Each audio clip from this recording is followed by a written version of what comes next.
Good morning বন্ধুরা, আশা করি তোমরা যে যেখানে আছো সবাই খুব ভালো আছো এবং সুস্থ আছো।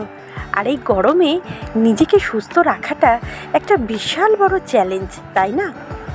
আর যে হারে গরমটা বাড়ছে মানে কিছু বলার কথা না। এক এক সময় প্রচণ্ড রাগও হচ্ছে, আবার এক এক সময় হাসিও পাচ্ছে গরমের এই তীব্রতা দেখে।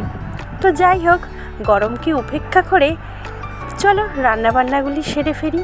এই গরমের মধ্যে যত তাড়াতাড়ি সম্ভব রান্নাবান্না কমপ্লিট করে নেওয়াটাই শ্রেয়। তো ঘুম থেকে উঠেই প্রথমে ওষুধ খেয়ে স্নান টান সেরে, আজকে জামাকাপড় কাচার কিছু ছিল না, তোমাদের দাদাভাই মেয়েদের কটা জামাকাপড় ছিল, তো আমি আজকের একটু দেরিতেই উঠেছি।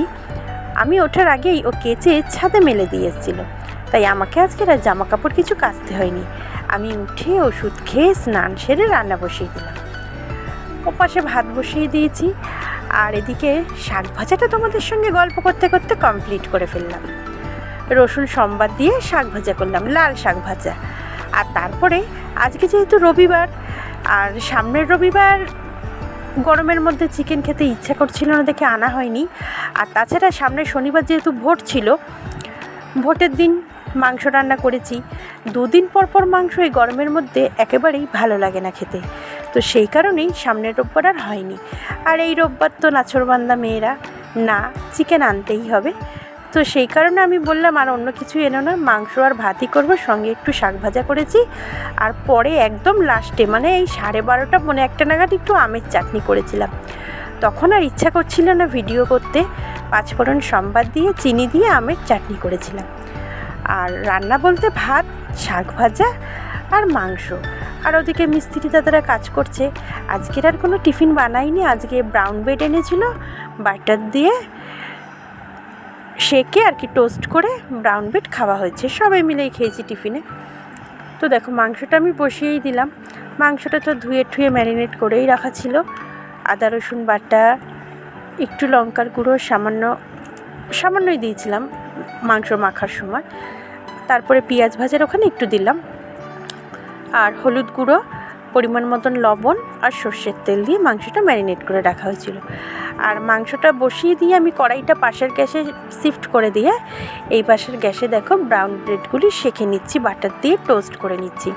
কেন এখন প্রায় তখন বাজে 10:45 মতন, সবাই টিফিন খাওয়া হবে, সেই কারণে আগে এক পাশে টিফিনটা করে ফেললাম। আর তারপরে টিফিন খেয়ে চা করলাম, আর একবার চাটা খেয়ে নিয়ে মাংসটাও এদিকে কমপ্লিট হয়ে যাচ্ছে। মাংসটাতে তার মধ্যে দেখো ভেজে রাখা আলুটা অ্যাড করে ফেললাম। আলুটা অ্যাড করে আর বেশ কিছুক্ষণ কষাবো। কষিয়ে আজকের মাংসটা না একটা অন্যরকম খেতে হয়েছিল, কেননা মাংসটা কষাতে না একটু মানে একটু জাস্ট কড়াইতে লেগে ধরেছিল। আর সেই কারণেই হয়তো টেস্টটা আজকের ভীষণ সুন্দর আর একটা অন্য রকমের খেতে হয়েছিল।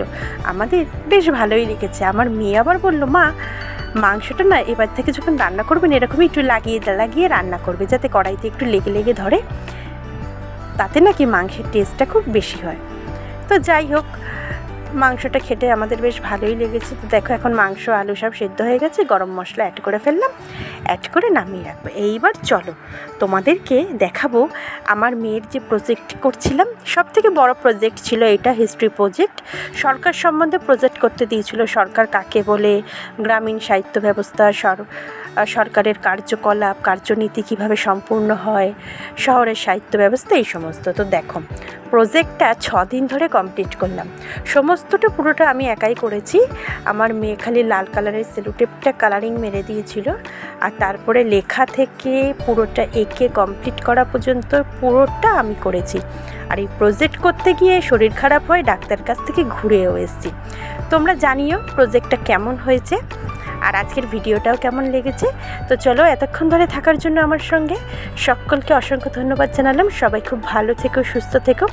আজ এ পর্যন্তই, আজ তবে রাখি, টাটা, জানাই শুভরাত্রি।